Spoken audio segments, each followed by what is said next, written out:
All right, everybody. I'm assuming audio should be good. Let me double check to be clear. Okay, so today, obviously I'm doing a live stream. One of the reasons why is because I want to encourage conversation. This particular topic is just not about getting a point across, but this is actually going to be an experiment. Okay, this video is going to be an experiment of dissecting the Enneagram 8 using my own personal experiences. Okay, so today I majorly screwed up, and well, for the last few weeks I've been making mistakes over and over and over again. And as I said in the beginning of this is a discussion, so I will be monitoring the particular YouTube chat box. But anyway, that being said, I will be paying attention to that. So here and there, of course, I definitely want to make sure that I am giving you guys content. So obviously, I want the channel to keep going, and I want it to go in the direction of getting you information as far as personality types. And I think starting with myself and really using myself as an honest example of how you should approach the Enneagram as a tool for your own development. Okay, the first thing you have to do is to be honest, to be truthful with oneself without a lot of biases. And I'm telling you, my entire life, this has been a major challenge. I had a particular friend. I say had, but we don't know the circumstances on that particular situation. But this particular friend has always been really honest with me, and I have always been in denial of this particular friend's observations. And because of this, it has created many tensions in my relationships, and I have distorted my own reality, my own truth, my own perception as a result of defending the very things that we are subject to. Okay, so defending the things that we don't want to confront or face within ourselves.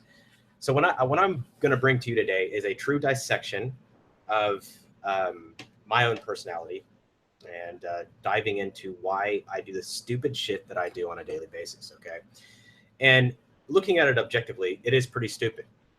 But you have to hit a point to where it is acceptable for you. It is acceptable for you to accept where you are currently at any given point, and to know that every day you're doing the best you can. And if you're doing the best you can every day, then you're making some sort of progress. Okay. Now, I identify, let's get into the meat and potatoes of this particular subject. I identify closest to Enneagram 8. I do see all aspects of Enneagram in my personality as we are in one total reality, and we all have the vantage points of each Enneagram perspective. Okay. So, but one is more prominent than another. I'm going to be using a book as a resource to guide this guided introspection into oneself. Okay. So I'll be dissecting my own personality. I'll be opening up quite a bit so that you guys can see the relationship in which I have to oneself. I've highlighted portions of this particular book to identify the talking points, so I don't talk for 4 hours, but I just get the major points across that you guys can understand how I'm actually doing this and how I'm getting better at promoting self-development and promoting my own development as far as a human being goes. Okay. So there are some accomplishments I do wish to recognize within myself. First is being honest, beginning to become more and more honest after each passing day, not years, but days, recognizing where I fall short. It has been a journey to do that. Okay. So give myself a little bit of appreciation there. That is something I struggle with as well, is recognizing my own wins, my little victories. Okay. I've always often overlooked them and focused on the negative. So let's get into diving into this. The book I'm using is called The Spiritual Dimension of the Enneagram. I've highlighted particular portions of this chapter. This is probably the best Enneagram book I've ever read. I've read about 12 of them. This one is not about type descriptions, but it really dives underneath each type to determine why they behave the way they do or why they appear the way they do, and really cracks open the true type and why it's that way and what is actually going on. And it is by Sandra, I don't know how to say the last name, Maitri. But if you guys are readers, I'd highly recommend getting this particular book because it does unveil the types pretty accurately. And in each chapter, I've sort of highlighted portions of each type that I've personally have seen within myself. And each chapter I have a few highlights, but in Enneagram 8, I almost highlighted the entire chapter. So I'm going to try to just get the major points out so you guys can see kind of the process in which I've recognized these patterns within my life, and getting down to the details of each type. Okay, so that being said, without further ado, we're going to dive into my ego and why I'm such an arrogant prick. Okay, so the first point here is, with a fundamental orientation that life has treated them wrong, they are out for justice and set to do things right by exacting vengeance. They have this mentality. Here's some of the notes I've written, obviously.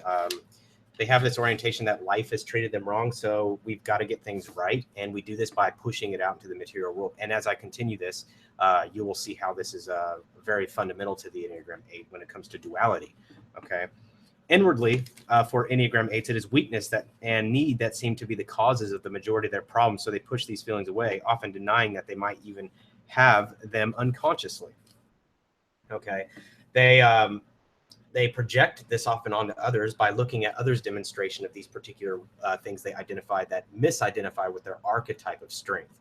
Okay, so the Enneagram 8 has an archetype of strength, and anything they see that it's outside of that, they're going to project their own problems onto those people.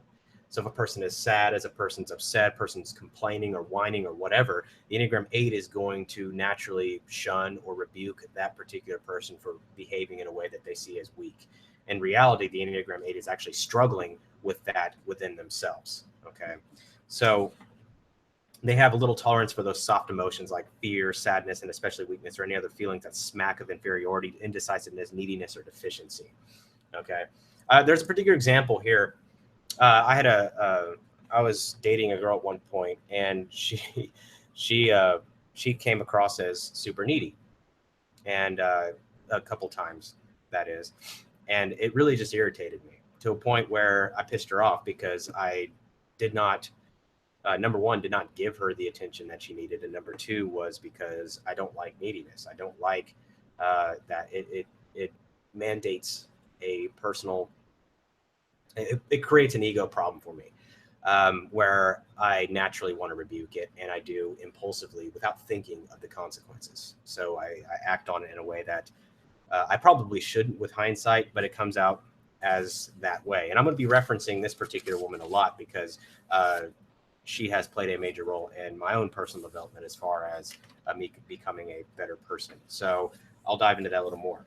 So the Enneagram 8 is about holy truth. That's the holy idea behind the 8. Yeah, that's what this video is about, childhood trauma. Yeah, I'm going to get into that in a little bit, okay? So, but the Enneagram 8 comes from a perspective of point 8. We see material form as an outermost layer of a multi-dimensional reality. This reality is oneness, an indivisible unity, such that all dimensions make up and are inseparable from its wholeness. Okay, so the Enneagram 8, enlightened 8, or a person who stands from point 8 or sees reality from point 8, sees everything as inseparable: material, physical, universe, matter, spirit, good, evil, physical, divine, spirit, matter, like I said, manifest, unmanifest, bad and good. It's all one thing, and it's inseparable. I often like to say the prism is a good example of this, and because the prism, light is together, it's light, but when you split it into its strands, you see the different frequencies of light, right? So what happens is that's what the Enneagram 8 is doing, is their ego is serving as this prism to split reality into physical, material, or rather physical, and then you've got your spiritual, and you got your whatever else vantage point that this particular person has, and they break it up. Well, most 8s just ignore everything but the physical, and we'll get into that as well. So the matter and spirit are one thing with this true vantage point when they remove their ego. The physical world and the divine are the same. So from this non-dualistic or convergent perspective, if we use analogy, and liken reality to an ocean, our focus may be on the waves or just the ocean itself, but they are nevertheless inseparable from one or the other. So you get this idea that the waves are part of the ocean and they're inseparable. You can focus on the waves or you can focus on what's out there, but ultimately it's one and the same. And the 8s specifically have separated from this viewpoint, but that is what they're trying to attain by their ego adaptation, or rather how they're adapting their ego. So That being said, from the perspective of point 8, enlightenment is a matter of seeing beyond the delusion of duality, the sense that there is this and that, self and other, matter and spirit, ego and essence, and awakening to the reality of the oneness of all things.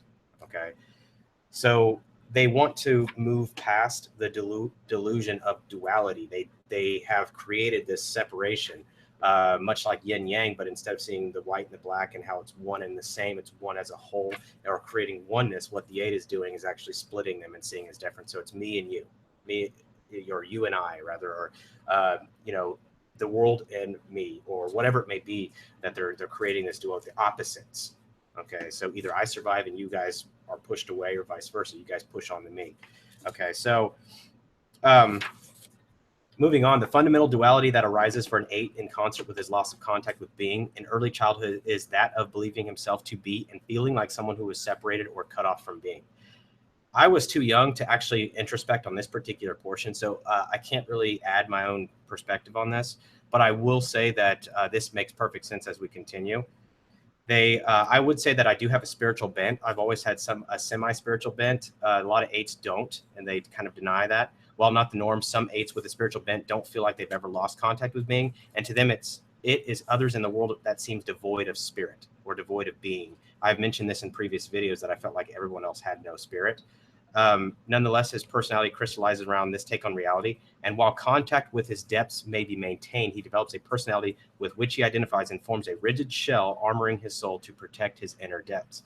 To the extent that 8 has developed a viable personality structure, he has reified a sense of self and of other in which one side has spirit or God and the other side is devoid of it. So this has created a lot of problems in my life personally, as I have moved throughout my life thinking that most people weren't very spiritual, or they were lacking substance, or they were lacking something. I've always positioned myself among the strong and the capable, and I thought people were just mindless drones that were operating without spirit. And I've said this, and I further got into this ego trap by moving into Christianity. And when I moved into Christianity, I started thinking, okay, most people, maybe these people are just destined to fail. They're destined to be condemned, or whatever it was that when I first started my Christian journey, that changed with a little more studying and reading. But the point is, with time, I started recognizing this to be an ego trap that I was setting for myself. So keep that in mind as I move forward here. Most 8s feel that they have been more or less completely stripped of being at a very young age, and 8's innermost feeling is that something terrible has happened. Okay, there is just this sense that something is not right has occurred, and something bad has been done to the 8, and that his soul has been corrupted or tainted in some way. Okay, so the 8 has this inner sense of being corrupted. Okay, so this is where a lot of people, well, that's Enneagram 1. No, the 8 inwardly has this sense. It's deep within the 8 that they're corrupted. Okay, that they have not necessarily even morally corrupted, but they're damaged goods. They were rejected by God or being or oneness or spiritual dimension or whatever, and that he has fallen from grace. If you think of the concept of original sin, this is depiction of Enneagram 8 in its finest, as you know, they believe that they weren't worthy of having grace. Okay, so because of this, the 8 ignores and wipes this from their consciousness. They're completely devoid of actually understanding this within oneself. They don't feel this on the surface. A lot of times even if they're presented with this information, they're probably not going to present it. So that is a big perspective of Enneagram 8, is that they're often not even aware of this deep feeling of inferiority or weakness or whatever it may be, that they are corrupted or deficient in some way as far as being loved by God or being connected or whatever it may be. So out of the eradication of his inner sense of oneness with being, which results in the sense of self and other duality, arises the conviction that someone must be responsible for this terrible state of affairs. All right, so this is all subconscious work. It's not like the 8 will naturally make a decision that goes, because I'm avoiding my inner state and I'm avoiding how I feel, I'm going to naturally pin the blame on others because it's their fault. No, it all happens subconsciously. The 8 is directing his inner sense, his eradication of this oneness or this fall from grace onto other people and someone else's fault. Whose fault is it? Whose fault is it that I wasn't good enough? Or whose fault is it that the world wound up this way? Whose fault is it that these negative things happen in society? Whose fault is it? Is it my fault? Is it their fault? It's not my fault. It can't be my fault. Okay. Blame, if any type is subject to blame, it's Enneagram 8 more than any other type. Blaming is the biggest problem with Enneagram 8. And this is why a lot of my videos have always served as a projection. Okay, a lot of my videos have always been a projection. Like I said, they were always for me. They weren't really, I never expected anybody to ever subscribe to my channel. They were always just for me. And it was a projection. And so a lot of my videos about taking responsibility and taking accountability and stop blaming others is because I was projecting this out into the world, talking to myself, telling me to stop blaming other people for what happened. Okay. All right, so this is someone that's responsible. Someone must be responsible in the primordial state of the 8 is someone else is responsible for whatever had happened, and now it's time to exact vengeance. Whether it's on that person directly, not so much. It's usually in a bigger scale. The 8 magnifies it and takes it onto a bigger scale. Let's do everybody. Let's take out that vengeance on the world around me or whatever it may be. Okay, so most deeply. Although it takes a great deal of inner work to make this conscious, he ultimately, or the 8 ultimately, blames themselves.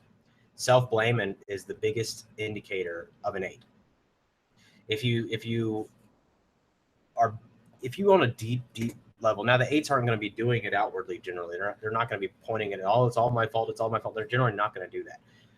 But when they're cracked enough, and that shell is cracked enough by life or circumstances or people or things they actually care about, generally they're going to start you're going to see that self-punishment start manifesting from the 8.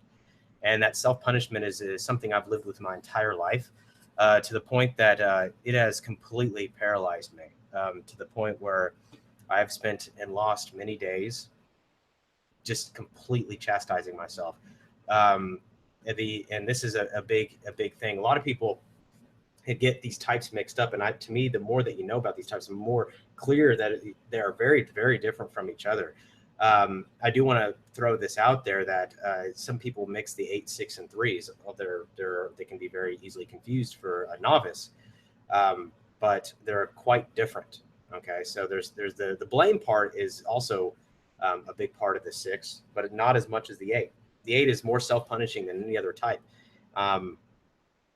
So we'll go into that as well. So most people will blame themselves and punish themselves. This, like I said, you're going to see aspects of this in everyone, because everyone is all parts of the Enneagram are people's vantage points. Just one is more prominent than another. Okay, so why does the 8 blame themselves? If he does not experience having lost that context, he believes that he should have been able to make those in his early environment conscious of being both in themselves and within himself. Okay, so the 8 is blaming themselves by being subject to the force of conditioning. If they had only been stronger. In the days that my brother had beat the shit out of me, frankly put, for whatever reason, when I was a kid. I mean, I'm not talking about a friendly brother fight. I'm talking about freaking beat the living fuck out of somebody, right? This is what I'm talking about. Okay, so the 8 is a person who is dealing with this particular conditioning. And if only I had been stronger, if I only threw that one punch, or if I threw that punch right, if I had known what I was doing, if I had changed the circumstance, if I just had been a little bit smarter, if I figured out how to subdue him, if I had done this in my life at an early age, then maybe I wouldn't have been a force of conditioning. Okay. Maybe if I had only had my parents care just a little bit more about where I was in life, if I only had enough voice to get them to act when they needed to act, if I just had been that little bit stronger, if I just had been that little bit smarter, okay, and maybe I could have got them to help themselves too. Maybe I didn't have to watch my dad go down the road he did. And maybe I didn't have to do that. you know, the pain that he has dealt with in his life. Maybe if I was just a little bit smarter, that wouldn't have had to happen. I could have helped him in some way. So the idea is, you know, really getting to the core of this and understanding this. So this starts at a very early age too. I remember sitting maybe 6 or 7 years old. I was contemplating how to influence my family, how to become strong enough. Okay. But in either case of this situation, whether the 8 is blaming someone in the sense of saying, okay, in either case of the 8 saying that I needed to make someone conscious, or I failed to resist conditioning, he believes he's a bad person for letting this happen. Like I said, it's original sin. Like Adam and Eve, he has been thrown out of the Garden of Eden because of his badness. He blames himself, but this is very difficult to tolerate. So in a decisive psychological move, he projects the blame outward, as it is the fault of others. His parents and the rest of the early holding environment became responsible for this profound loss in his mind, and this wrong must be righted. He must be vindicated, and restitution must be extracted. Blaming his early milieu and staying stuck in his anger about his childhood not only keeps him from hating himself, but also protects the memory of that preciousness that he once experienced as himself. Okay. So the 8 is very much so trying to protect them from hating themselves from doing this, because they're already holding themselves at a deep conscious or unconscious level of, it's my fault, right? It's completely and utterly my fault that this is the reason why this happens. You know, you can see this the same mentality from a lot of false celebrities. You can see it from, I say false celebrities as in roles that they're playing in movies or whatever. This self-blame that comes out as rage or anger. And while it may seem that the 8 is being excessively hard on himself, if his self-blame is conscious and unforgiving toward his early caretakers, this stance actually protects him from something that is to him far worse, experiencing his powerlessness. Okay. So the 8 is very, very, very hard on themselves. All right. This is not like a 3. Okay. 3 is much different. Okay. The 3 is incredibly different from the 8. So if we're talking about Enneagram in this regard, the Enneagram 3 is a positive person, optimist. The Enneagram 3 is a person who is always talking about doing this, and it's a person who's always about moving forward and success, and they're creating and fulfilling an image that they've created, whatever that image is, and fulfilling it. They're catching up to the image, okay, and they're always projecting the image. Okay, the 8 is not, and so if the 3 believes that a good attitude is the way to succeed, they'll just turn on a good attitude. Chameleon, it's there. They can fake so well, it's hard to even tell who is this guy, right? So the Enneagram 3 is very much different from the 8 in this regard, because the Enneagram 3 also doesn't subject themselves to incredible self-punishment. You know, the Enneagram 3 can also appear very much more open-minded. Okay, they're like puppy dogs in a way. They're ready to take in more information so they can be more successful. Okay, the 8 resist the force of conditioning, which means that they're resistant to receive advice. They're resistant to anybody acting superior to them. They're resistant to people who think that they know more than them, or people who act as if they know more than them, or people who have they resist this. They resist the people trying to condition them. The 3 is like, whatever it takes. Whatever it takes is like the line for Enneagram 3. Whatever it takes to be successful, I'll listen to these 4 people. Right? I have my group of, the 3 is a much more charming optimist than the 8. Okay. So the 8 is dealing with a struggle that is very vastly different from the 3. The 3 does have its own struggles, but that optimism isn't projected outward per se. Okay, so anyway, that being said, the 8's inner powerlessness, helplessness, and vulnerability to the forces of conditioning are what he considers to be the core of his weakness, and this is his most avoided experience. And it's also on the Enneagram of avoidances, which we talked about in a previous video, that the 8 is vulnerable to the forces of conditioning. All right. And this is his ultimate weakness. This is why the 8 ultimately resists, okay, anybody attempting to condition him. The 8 is not going to be the person who's actively seeking advice. The 8 is not going to be a person who's going out looking for mentors. The 8 doesn't give a shit about mentors. The 8 thinks they should be strong enough to not need mentors. They think they're smarter than mentors in the first place. I say this because I've done this. You know, I've ignored mentorship. I've rejected it in many ways. I still have a hard time taking advice from people. It pisses me off. Okay, I don't want people to, and it's not because I don't want their help. It's because any forces of conditioning that are outside of my own decision. Okay, so I have to make a decision to listen to you or not. Now, if I haven't made the decision, then I don't want to hear what you have to say. I have to make the decision. This is again, the 8 putting up an armor, a shell to resist any outside forces conditioning them, because that's what happened in their youth. They were conditioned by their holding environment. Okay, so this is something the Enneagram 8 avoids. It's their Enneagram of avoidances. So how do you dissect? How do you tell the difference between an 8 or a 3 or an 8 and a 6? Well, in the Enneagram 6, the avoidances are delinquency. All right. The 8 is avoiding this weakness or the forces of conditioning. So the 6 is avoiding getting in trouble or doing something that is seen as not lawful or seen as, against the structure or social norm or whatever it may be. The 6 doesn't feel, or whatever their culture they identify with. Okay. Because whatever that social culture that is, you stick to that culture. That's what the 6 is about. I have a couple people that I know that are 6s, and they're from different countries or cultures, and they get kind of irritated when people kind of let go of that culture. The 6 is frustrated with it. Like, why would somebody do that? Why would you want to leave this social constraint? Why would you want to leave this social environment or this culture that we've set up, or this hierarchy? Okay.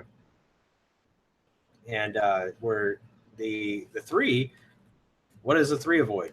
Well, 3 avoids obviously themselves, but what is on the Enneagram avoidances? The 3 avoids failure. Failure is the 3's avoidance. It's their ultimate avoidance, is failing. And I'll tell you, I've failed so many times in my life.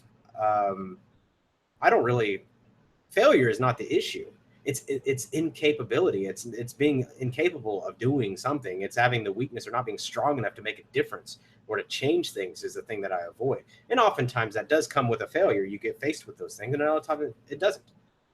Failing is not the issue for the Enneagram 8. Okay. So the 8 ultimately and fundamentally holds himself responsible for the fall into egoic reality, and from one angle, the rest of his life can be seen as an attempt to grapple with this basic sense of blame and the resulting feeling of guilt. The 8s are like the little bitches of the Enneagram. And I say this because they play the victim role.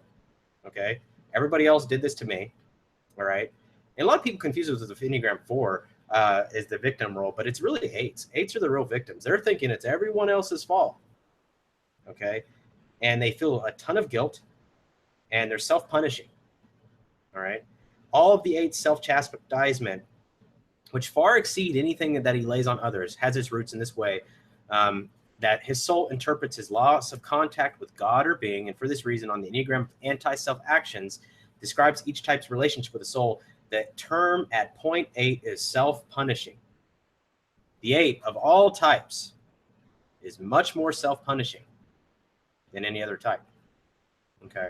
This can be confused with Enneagram 1 because Enneagram 1 is self-resenting, whereas the 8 will punish themselves. All right. So if only he had been stronger and more powerful, he tells himself this would have not happened. This outcome would have not happened to this scenario. This outcome is not this outcome is a result of me not being strong enough. If only had been stauncher, he could have resisted the force of egoic reality. If only had been tougher, he could have stopped all the abuses of when he was a child or whatever. And a sense of profound injustice is left in his soul, and the world appears much more malevolent to him. So this is the biggest difference. If you're struggling, grasping between, if you're Enneagram 8 and Enneagram 3, is the Enneagram 3 sees the world full of opportunity. And how much can I seize in any given moment? How can I avoid failure? By grabbing all these opportunities.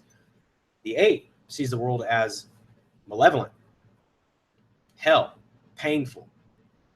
People are evil. People are horrible. People will treat you like shit. Three doesn't see it like that. Three is like, the only thing that three is thinking is when they miss an opportunity or they do something, they're not thinking, oh, it's everyone's fault, unless they're just not very developed. But any egoic response of a three is generally going to be like, I missed that opportunity because I didn't do enough. I didn't do enough. I failed. And they're trying to avoid that. I didn't do enough. An Enneagram 3 who recognized that I didn't do enough. So next time I'm just going to work harder or do more. All right. And this is very, Enneagram 3s are super abundant in the area of success, or like, because they're presenting, you'll see a lot of that personal development stuff out there, especially in the world of business. You'll see a lot of it. Just do it, man. Just do it. Just do it. Just do it. Now, I even present that because it does have an effect. Just doing it actually works to an extent. But that whole paradigm comes from the Enneagram 3 mentality. Action is the answer to everything, right? And so this is a healthy perspective as long as you don't identify with a sense of the result. All right. So if you're struggling with the 3 or the 8, it's very simple. It's the 8 is a super cynicist and the 3 is an optimist. The 8 is a super pessimist and the 3 is an optimist. I knew several Enneagram 3s, and of course they have their struggles. They're not always happy, smiley, but I knew several in Enneagram 3s, and they have a very optimistic viewpoint of reality. Okay, full of opportunity. And a 3 may be down at times like any other normal human being, but they have a very optimistic viewpoint. All right. The 8, on the other hand, plays more victim, and the reality is stacked against me. Okay, so the 8 is always trying to get stronger to be able to face reality, to be able to resist the amount of weight that reality has pressured and put on him over the course of time. The 3, on the other hand, doesn't think it's his problem. The 3 just thinks, okay, more work, more action, more action. Okay, what part did I miss? Right? What did I not know enough people? You know, the 3 is much more objective in this way, almost. You know, so the 3 has this optimistic viewpoint of saying, well, another opportunity will present itself, or I can do this again. Or it may be if the 3 gets caught in this failure trap, which they do tend to get caught in, this avoidance, and they start feeling like failures, they'll start saying, okay, what do I need to do? I'm in the biggest rut. I haven't accomplished anything. I'm here at the bottom. The 8 may say something like this, but as a result of their feeling of not being strong enough, the 3 will say this as failure being the very core thing that they're avoiding at a deep level. So, all right. So the getting that understanding is pretty critical. So what happens in an 8 is, what is wrong with the 8 in his own mind is his weakness and vulnerability, his openness and receptivity, and they blame themselves for this. And so what they do is they shut this off. So they create an archetype of strength as a result of that, and it looks like the qualities that they need in the world, and leads them to develop a personality style that replicates it more than any other trait. Now, this is what also can be confused with a 3, but a 3 is not really necessarily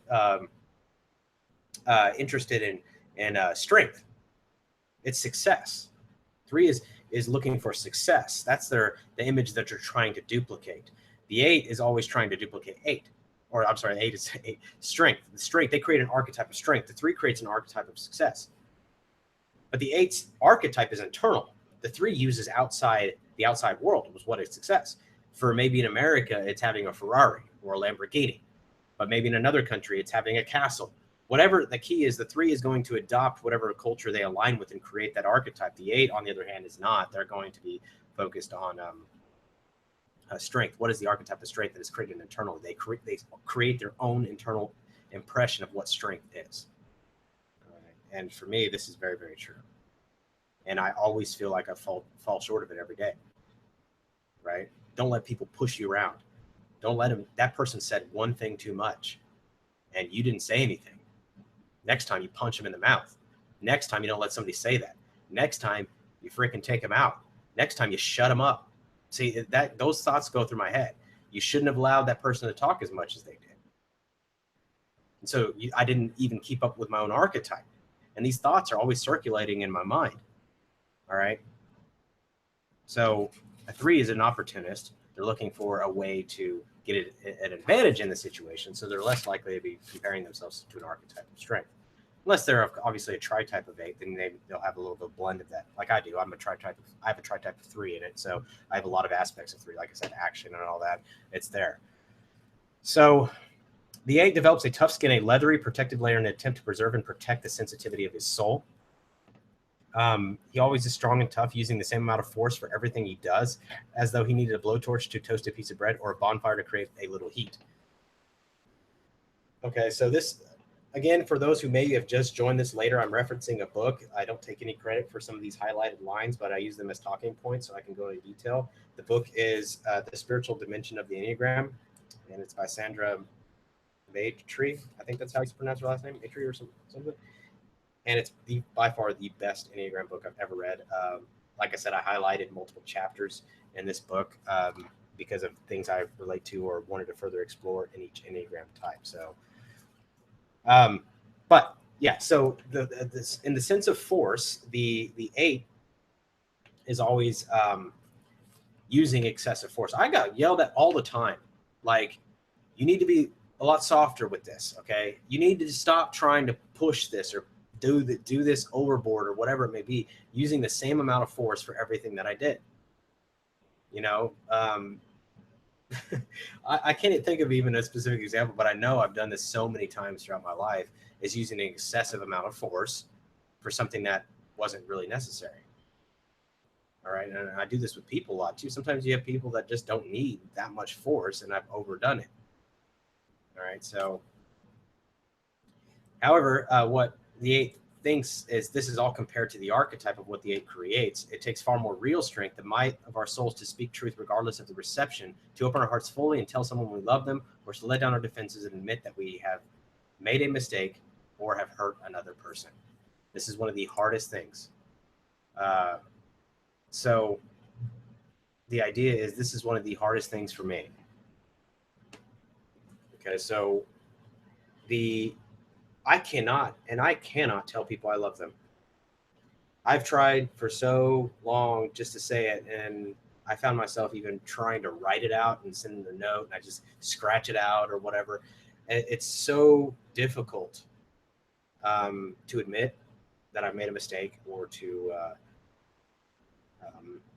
hurt somebody, or admit that I'm the cause of hurting somebody, or to tell someone that I actually love them. I've always used the word, yeah, I care about you. Of course I care about you. And I just don't use the word love. Okay. And I've always justified why I don't. I justify it in the way that I don't think I'm capable of the word love. I don't think I've met my own standard as far as that goes, or whatever it may be. But it's not the way that it should be. So I'll go into detail about this. So the 8 tries to protect his heart by rejecting all emotions that he considers weak: fear, sadness, shame, remorse, neediness, helplessness, vulnerability, longing, and so on. Unfortunately, you cannot close your heart to one set of emotions and not to all others. So he shuts out his capacity to experience innocent joy, the tenderness of love, affection, appreciation, compassion, and to name a few other feelings he seals himself off from. He may even toughen his heart so much that he's unable to experience the blissful state of falling in love, and has unconsciously made the decision that such protection is worth the price. Now, this is actually one of the most important, relevant paragraphs in this entire chapter for me. For the last, 2 years, 3 years, I've always complained and beat myself up about the ability that I don't feel anything. I don't have appreciation, compassion. I don't demonstrate affection. I don't experience joy in the moment. I go to a park. I don't like any of it. I don't give a crap about looking at the trees. None of it means anything to me. I can't experience those things. I don't feel anything. People are like, oh, this is so beautiful. I'm like, what? What are you talking about? I don't see anything. All right. So this has greatly diminished my ability to communicate with a lot of people, because it's not that I hate the world. It's just it's diminished my ability to communicate with a lot of people, because there's less talking points. There's not a lot of stories to tell. You know, I always had a good memory when it came to facts and numbers and things like that. But the challenge was that I don't feel these set of emotions. I can't sit by a lake and look at the water and just feel this sense of peace. I just see water, right? That's all I see. It's water. So in a sense, the 8, and what this paragraph is defining here, is the 8 can't feel some of the greater things in life because they shut off this switch by rejecting all emotions that he considers weak. So by eliminating fear, sadness, shame, remorse, neediness, helplessness, vulnerability, and longing, and so on, these things that 8 has categorized as weak, they wind up just shutting off the emotional switch all around. Everything. You can't selectively choose. I want to feel this, but I don't want to feel this, and I don't want to feel this, and I want to feel this. You can't do that. So by shutting that switch off, saying either I'm going to not feel these or feel these, they shut it off. They shut off everything else.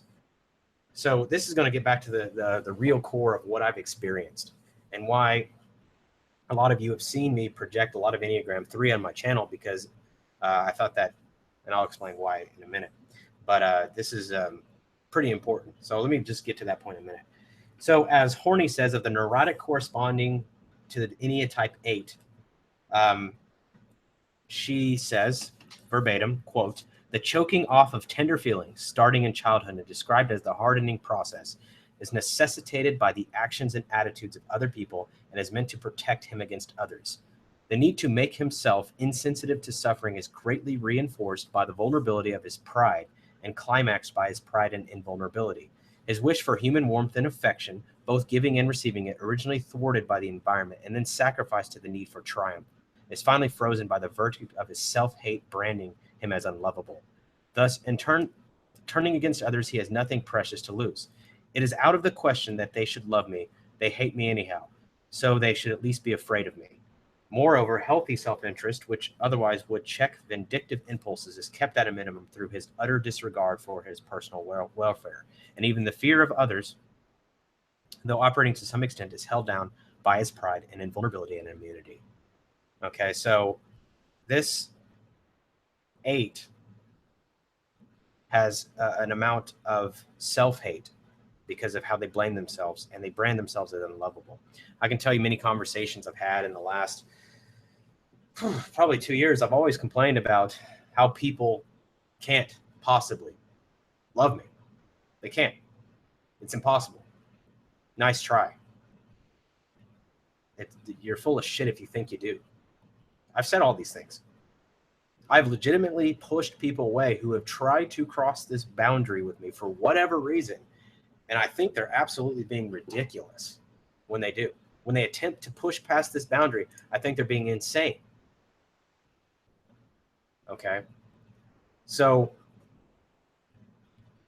the idea is to really understand what is going on inside of the 8. And this is why I call them the little bitches of the Enneagram.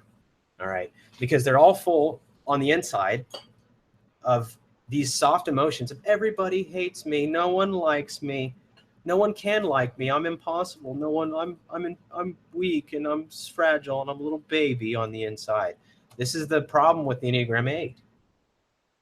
They're internally, they're little crybabies. You know, on the outside, you don't see this very often, but internally they're facing this. A lot of other types will project this outwardly, and then you can call them little bitches, but in reality, the 8s are the real little bitches of the Enneagram. Okay, so the 8, the irony of it is that toughening himself and rejecting his soft emotions make him lose the very sensitivity that gives him access and makes him transparent to his soul's interior nature. So by the 8 shutting off, to develop yourself, you have to be sensitive to yourself. I work with my NLP clients a lot, and when I tell them you have to accept certain parts of yourself and they're okay to have, you have to have a sensitive approach. You can't hate parts of yourself. You're not going to be able to get anywhere. So the 8 shuts themselves off to this sensitivity, and they're unable to dive deeper, and they perpetuate their own turmoil. Right? So what begins as an attempt to protect his soul ends up as sealing himself off from its own inner truth. He loses touch with what gives his soul vitality and aliveness, and is left with a feeling of deadness within. Okay, another sign of the 8 is low energy. Okay, their energy is primarily displayed, their high amounts of energy is displayed through anger. The 8 is not a naturally high energy person. That's the 3. The 3 is high energy, go, go, go, go, go, go, go, go all the time. They seem very optimistic, very positive, high energy. The 8, on the other hand, is more mellow, bear-like, and just like, don't wake the sleeping dragon. You poke him with a stick, he's going to get freaking pissed, and then his energy is going to come out. But in general, they're not this super, oh my God, type, right? They're not all over the place like that. The 8, the 5, and the 4 are the cynical types of the Enneagram. They're the most negative types of the Enneagram, the 8, the 5, and the 4, in different ways. The 8 is a very huge cynicist, and I'll talk about this in what. So the 8 feels a lot of this deadness. And as I mentioned earlier, the 8 doesn't feel alive, truly. And is left with a feeling of deadness within. And that's what this says right here. Okay. The 8 feels this every day. Like when I recognize the fact that I look at water and I just see water and it's not beautiful to me. I recognize the fact that I can go to a family trip, and I don't even have a family, but a trip, or people invite me places. None of it changes me. I don't feel good afterward. I don't, oh my God, that was amazing. I don't feel anything. I'm just like, okay, thanks for inviting me.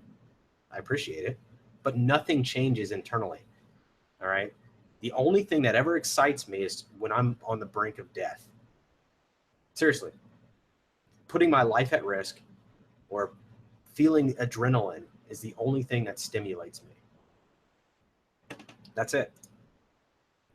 So the idea is to really understand what is going on with an 8, and why it's so different than a 6. A 6 won't want to. A counterphobic 6 will generally want to face their fears in the same way an 8 does, but an 8 doesn't do it to face their fears.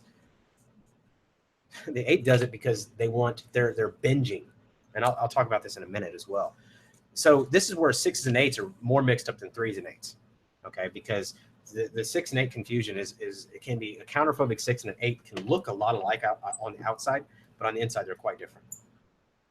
The counterphobic 6, okay, the counterphobic 6 faces fears because they want to counter the fear. That's the main thing. They want to become over the fear. They want to conquer the fear. That's the main thing about a counterphobic 6. For this reason, you'll see a counterphobic 6 a lot more associated with acts of bravery. Okay. The heroes of the Enneagram, I would call counterphobic 6. All right. Also, the 6s is not as subject as negative as the 8, 5, and 4 are.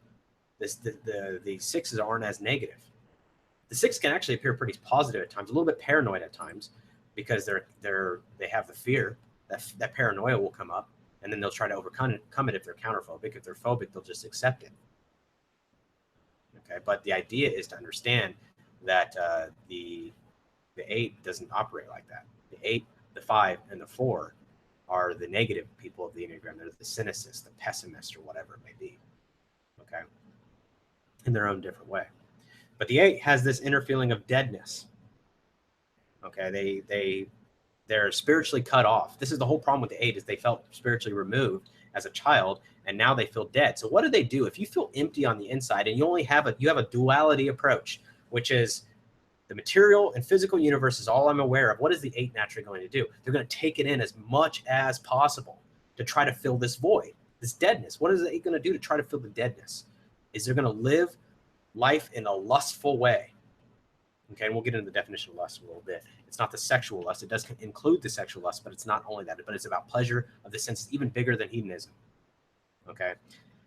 Because he has numbed his heart, he has little empathy, sensitivity, or compassion for others, just as he has little for himself. At the extreme, he cares little about what others feel or how they feel about him, since he has come to the conclusion that he is unlovable anyway. Okay. So he has a little compassion, sensitivity, or empathy for himself, and as a result, he generally demonstrates this to other people. Doesn't really care how they feel about him. With his lack of empathy, he is often unaware of the suffering and hurt feelings of others and is inconsiderate, not noticing the effect of his often blunt and callous manner that he places upon them. All right, so he can often he's not aware of this because he's not paying attention to this. The 8 see this world in this dark filter. They're a lot like a 4 in a way, and this is why 8s and 4s get along together.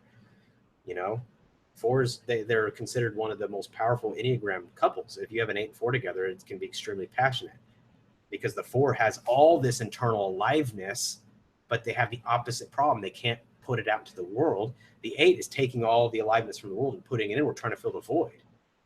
Very opposite. So these two types generally complement each other really well, as long as, well, they work in the physical manner of speaking. Now, in a healthy manner of speaking, it's actually perpetuating both egos. They need to move past the Enneagram. They need to get out of their freaking type, because this is very problematic. Okay, the 8. We'll get into some of this in here a little bit too. Closely related is his characteristic lack of tolerance for subtlety. He likes things to be straightforward with no beating around the bush. Okay, absolutely. I have a few people who will message me and they'll, disagree with me, and they do it in this really, it's like this sugarcoating method of trying to disagree, but they don't really want to directly disagree or whatever. And just sum it up in one freaking sentence. Like, just sum the dang thing up. I don't want to hear all the nice things. You're going to try to piss me off anyway. You might as well do it as short as possible.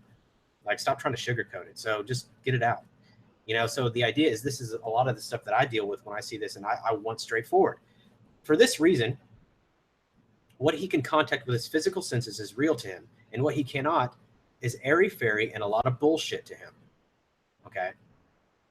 The 8 wants to look beneath the surface of himself for fear of experiencing the lack of aliveness that has resulted from his toughening of his soul and the guilt that surrounds his emptiness.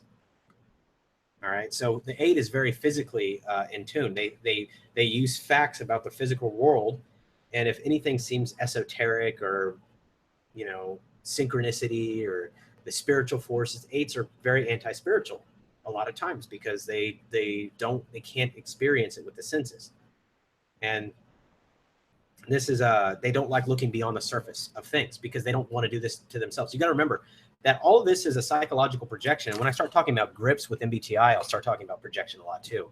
Grips are all about projection, but the Enneagram 8 is projecting the fact that they don't want to dig themselves deep, so they don't want to dig beyond what people are saying. For this reason, you'll not find a lot of intuitives. You will find some, but people prefer intuition as Enneagram 8s. A lot of ENTJs, most of them are Enneagram 6s from what I've seen, or 3s. You won't find a lot of Enneagram 8s as intuitives because they're very physically oriented. You'll occasionally find it, and they have more of a strong SE slant. You'll see some of it sometimes. It's not impossible, but you'll see the 8s who do have that. They use their intuition in a more concrete way, so it can appear like sensing. Okay. So let me take a quick break here. All right, I'm going to check the comments. Nothing looks good here. Well, I mean, nothing looks good. Whoops, my bad. All right, so anyway, nothing looks like a question is what I was going to say. With that being said, the 8s, obviously this includes the emotional realm and the spiritual realm. He is very skeptical of religious and spiritual experience, and for the most part believes that organized religion is simply a shrewd way of exploiting the gullible. I 100% agree with this. I absolutely, my entire life, have hated religion. I still hate religion.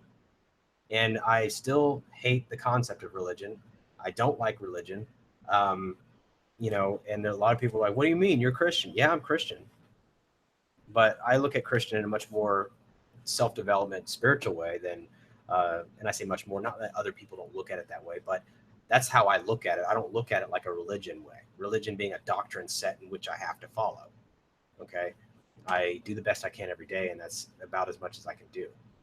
Okay. So I don't like organized religion. I don't like the fact that everybody uses, I know this is not even about religion. I'm going to just move on. Okay. So what he sees is prejudice by his negative opinion about what might be there, and this to him is only being realistic. All right, this is a very important part about the 8 as well. What he sees is prejudice by his negative opinion about what might be there, and this to him is only being realistic. He views reality from the perspective of someone who might be conned, exploited, humiliated, and otherwise threatened, and so his prejudice is to look for the potentially hurtful, the more powerful, the darker, the more animalistic side of things. People are bastards and bums until proven otherwise in his inner world. His eyes, the body part associated with this type, are not open to things as they are, but rather they see life through the veil of prejudice. Okay. So this is huge. This is absolutely eye-opening for me. Not intended here, but eye-opening for me, because I can tell you all my experiences with friends, family, people I care about are negative. Does it mean that the experiences were all negative? No, I just don't remember the good things. Zero. I only remember negative things. I only remember the shit that happens, the bad stuff. I've been called out on this too. All you remember is the bad things. You don't remember the good things. I've been called out on this a lot. You know, like, and it's because I have this veil of prejudice. So they are not open to the things as they are, but rather see life through a veil of prejudice. Yes, I see it. I see the dark side of life. And the 8, I've called it realism my whole life. What he sees is prejudice by his negative opinion about what might be there, and this to him is only being realistic. Okay. So they have this perspective of someone who might be conned, exploited, humiliated, otherwise threatened. Okay. So this is a big issue with 8s. This is a huge issue with 8s. Okay, so I have a question here. So several questions. Let me take a break from going through this. Okay, what do you think about connection between the liking martial arts and ENTJ Enneagrams 8? Well, Derek, I can tell you, I've been a martial artist my whole life. And I think it's about strength. Enneagram 8s don't want people to physically or any other way take control them. And Spacey NYC says 3s, 7s, and 9s are probably the most positive. Absolutely. Don't forget that 1s have an optimistic spin too. 9s to me are more neutral. 9s are more neutral. 1s are, I think, would be more positive. 1s, they're very, very positive on the outside. They're more negative on the inside. Okay, so you got to remember, it's kind of a lot of inverse going on here. 4s, like I said earlier, the 4s are bringing in their own. They've already feel like they have a world of depth inside of themselves, and they can't bring it outward. The 8s have the opposite. They feel they're empty and dead on the inside, and they're trying to bring all that inward. So a lot of inverse stuff going on here. So when you think about the Enneagram 1, it's very inverse to the Enneagram 8. The Enneagram 8 is pushing negativity out into the world in a lot of ways, and the 1 is pushing this optimism, but on the inside, they're reflecting on this deeply, deeply negative side of that. On the other hand, the 8 feels on the inside that they're strong, and they're with the strong, and they can kick anyone's ass. Not really, but I mean, they do feel like they can face anything in opposition and challenge. Okay, so I have, that's not for me, that question. Derek says, I relate with you, except I study Buddhism. It's simply for self-development purposes. Yeah, I mean, there's that aspect. I have a question. Were you proven wrong about feeling pity for people stepping over the affection boundary? Were you proven wrong? I don't know what you're asking there. If you can restate your question, I'll answer that. I don't remember what feeling pity you're talking about. Feeling pity for people stepping over the affection boundary. No idea. Let's see, no more questions. 9s, how does a 9 fit in between 8 and 1 as far as positivity? 9 is the second. Well, 9's in the middle. 1 to me is more optimistic. Once they have this optimism toward creating a more moral, perfect environment. All right, so if you're struggling with your Enneagram type, Ronan says, how do I know if I'm 8-wing 9 or 9-wing 8? You need to look at which one has more prominence in your personality. If you're struggling with your Enneagram type, you need to understand each of these types. Okay, so what I should do in the future is I should do a dissection thing with an Enneagram 9, and we can walk through some of this. I'd have to have somebody who's really freaking open though, and 9s are not, so that's gonna be really tough. But I would like to be able to find someone who's open, like I'm trying to be, to get that information out there. So anyway, let's go back to where I was about being straightforward. The 8s are seeing the world through this dark, negative prejudice. I only remember the bad stuff kind of thing. Okay, when I knew a 3 that was a pretty, I would say healthy 3. Like everybody liked this 3 on the outside. On the inside, who knows? But on the outside, he charmed the crap out of everyone. He was a super optimist. Everything was just amazing. I respected him in a lot of ways because he was super optimistic and very success driven, very oriented. We had a lot of commonalities, but obviously I was the negative one of the group. And I was more skeptical about people's intentions. And he wasn't really a blind optimist. He was smart, intelligent. So he wasn't, and I act like he's dead. He isn't. He's still alive, as negative as I am, or seeing the world in such a dark lens like I did. So while 1s are predisposed to give everything a positive spin, 8s are predisposed to give everything a very sinister spin. Okay, even the good things, the 8s are going to give it, okay, so somebody's nice to me. What's the intention? What does this person really freaking want? What is this person's underlying intention? Why are they talking to me? Why are they doing this? What does this person want? Okay, I had a conversation with somebody yesterday. I did something. I brought someone's cell phone back. They lost their cell phone, and I took it back to them, and it was like a 15-minute drive, and I had a disagreement with a friend. My friend said, being an Enneagram 7 optimist, she said that this person was going to tip me $100. And I said this person wasn't going to tip me shit. And people aren't that damn nice. People aren't that freaking courteous. Well, the person wound up tipping me, but it wasn't $100 and it certainly wasn't 0. Okay, so the point was we're both wrong in our own ways, but I was obviously the more wrong one. My view was that this person, like all people, malevolent and doesn't give a shit about anything, right? So this is the veil of prejudice. And this is what 8s experience. This is not the viewpoint of a 3. So I've had people message me and try to tell me I'm a 3, and I just laugh because they don't really understand how my day is, what I go through in my day, and what I go through in my thoughts. They only see what they see, which is what I present on the internet, right? But I can tell you that this is only a small fraction of what I actually deal with in my life. All right, so 8s are known for this thing called false denial, right? Or false prejudice, false denial. Biggest denial is of the optimistic, the upbeat, and hopeful side of things. And it is his primary defense mechanism. He is driven by a profound sense of distrust of others and life itself. Okay? As it is though as he were afraid of being duped by believing anything positive, and so better to see him from the darkest side than risk being disappointed and let down by reality again. Okay? So you are not an 8 if you're not cynical and pessimistic. Okay? You can be a super positive 3, a super positive 6. But if you, 8s are subject to false denial. Now, you may be you may have moved out of 8. If you're super healthy, you may have once been an 8, and now you're kind of integrated into the rest of the Enneagram, and you're out of it, and you're a healthy spiritual human being. But if you are struggling, like most Americans and most people in the world who have these ego problems, and we live in a technological age, you are subject to false denial.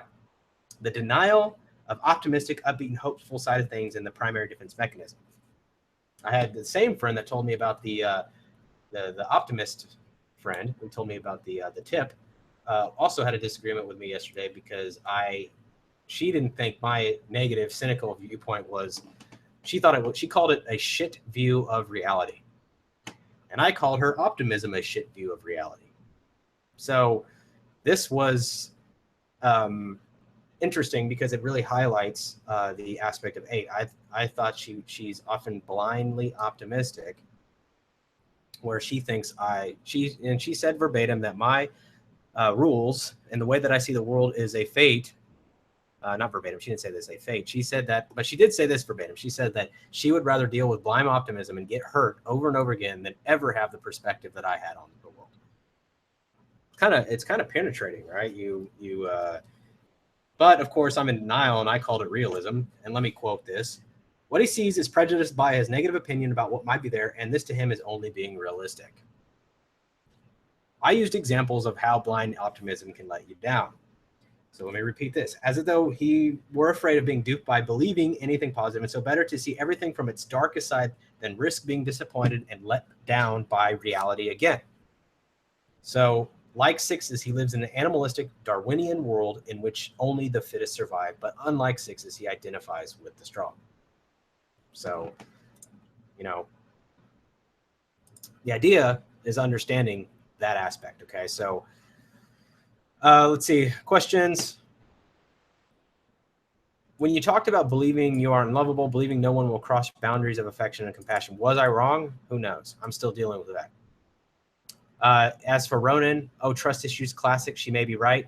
Yeah, she probably is right. Of course, I didn't give her that satisfaction at that time because eights don't like any force of conditioning, and admitting someone is right or admitting that you're wronging someone or you're doing something is yeah. So yeah, exactly. Stoics say no hope, no disappointment. Yeah. Okay, everybody in the right mind should agree with her. Okay, everybody in the right mind should agree with my friend about being positive about the world, and you shouldn't be subject to 8. That's why you're not 8s, okay? I'm telling you this as a result of me telling you how and why and how I experience Enneagram 8. A lot of people have asked me this in message, hey, how do you experience reality as an 8? Well, I'm telling you right now, this is how I experience it. And it is a freaking work of process. I'm telling you, it is hard as hell to somehow snap my fingers and try to be optimistic about the world when I have spent my entire life seeing it in this dark, dark, dark way. Okay? Not to the point where I'm reflecting on myself and I'm in like a 4, but very much the world is evil. Not in the sense of good, right, and wrong, but the world is horrible. It's malevolent. And the only way to overcome it is to continually focus on being stronger than what I was yesterday. To be better than I was yesterday. And to never let anybody control you, right? This is the problem with the 8. This is a problem, okay? In the beginning of this, I mentioned, in the beginning of this whole video, I mentioned that you want to move away from Enneagram. So as I'm an 8, I'm never claiming that I'm a perfectly healthy person. I'm not. Most people aren't. But it takes this admission of guilt and this truth to admit the truth, to be able to start exploring on what ego constructs you've created over the course of your life. All right. So I do this with myself a lot alone, and I thought I'd do it with you guys today. That's the whole point, is me going in and finding out what the hell I did wrong. Okay. Every day is to figure out what you do wrong and don't do it again. Okay. It's the only way you're going to get better. Because in my mind, logically, conscious mind, I know that having a cynical view of the world is not healthy. But I can't just snap my fingers and change it. It's going to take a lot more work than that. All right. I distrust everyone. People are out for themselves. Selfish son of a bitches out there. That just want to wreck, right? That want to destroy you. All right. So as an Enneagram 8 wing 7, I feel like I have a positive side and a negative side. I am pessimistic on my worldview, but optimistic on the possibility of improving upon it. Yeah, I'm an 8 wing 7. Exactly. Yeah. Pessimistic on my worldview, but optimistic on the possibility of improving. The optimism comes from the point of you knowing your own capabilities, because you're part of the strong. 8s believe they're part of the strong, and they believe they can change everything around them. It's not even an optimism. It's a confidence. Okay?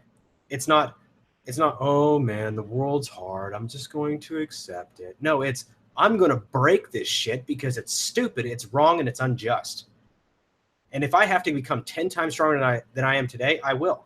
I will kick today's ass. I will kick tomorrow's ass. I'll kick every day's ass until I have the capability to do it. I know I have the capability to do it. Okay? So, yeah. And so that's Derek, that's the response to your comment. It's not even an optimism. It's a confidence in your own abilities because you believe you're part of the strong on the surface level. On the deep level, being an 8, you feel weak and inferior. Okay. But on a very deep level, to the point where you will deny it because it's a rejection of this. Okay. So as an Enneagram 8, being bullied must be the ultimate torture. Abso-freaking-lutely. Okay. Yeah. So no Enneagram type has it easy, but I think honestly in this day and age, some types have less of a chance. Yep. Absolutely.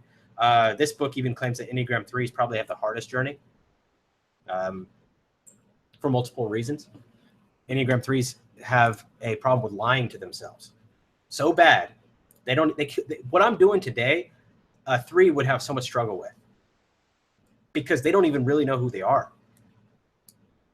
Okay, so this is a real challenge for 3s. They can't possibly do this. They'll speculate, but they don't really know who they really are. They've lost their touch of identity. Okay, so they have a difficult time opening up about and being honest and forthright about what the hell they're dealing with, because they don't even know. Okay, so this is an important aspect. His negation of the multidimensionality of existence may be his deepest denial, but the mechanism of denial functions in large and small ways constantly within his personality. It wards off from his consciousness anything that would be painful to him, i.e. anything that compromises his internal idea of being strong and powerful. Again, he has an archetype. The 8 has an archetype. This is what strong looks like. Okay. Mine has been really, really bad. My archetype is such a high standard that I never felt I could meet it. Here's where that feeling of weakness and inferiority goes. Because in my mind, in my egoic mind, most people are pretty weak. I look at them and I'm like, you just don't have guts. All right. You're weak. You may act like you're tough, but in reality, you're weak.